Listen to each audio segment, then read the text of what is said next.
ഈ കാടിന്റെ ഓരോ മരത്തിലും ഓരോ പുഴയിലും 1000 വർഷത്തെ ജീവനുണ്ടായിരുന്നു. പ്രകൃതിയുമായി ഇറുകിച്ചേർന്ന് സ്വന്തം ലോകം കെട്ടിപ്പടുത്തവർ. അവരെ നയിക്കാൻ കാടിന്റെ ഓരോ നെടുവീർപ്പും കേട്ടൊരുവൻ.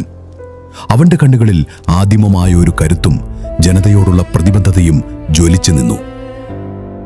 പക്ഷേ ദൂരെ എവിടെയോ പുതിയൊരു ദാഹമുണർന്നു. കണ്ണില്ലാത്ത ക്രൂരമായൊരു കൊതിയത്. മരങ്ങളുടെ ആത്മാവിനെ വെട്ടിമുറിക്കാൻ, കാടിന്റെ നിശബ്ദതയെ കത്തിച്ചു ചാമ്പലാക്കാൻ അവർ വന്നു. ഇരുമ്പിന്റെ ഗന്ധവും യന്ത്രങ്ങളുടെ അലർച്ചയും ആ ശാന്തതയെ പിളർന്നു.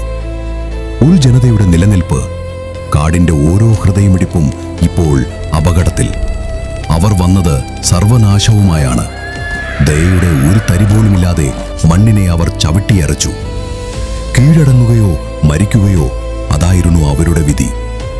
എന്നാൽ കാട്ടാളൻ, അവർക്കറിയാമായിരുന്നു ഈ കാടിനു വേണ്ടി അവസാന ശ്വാസം വരെ പോരാടാൻ.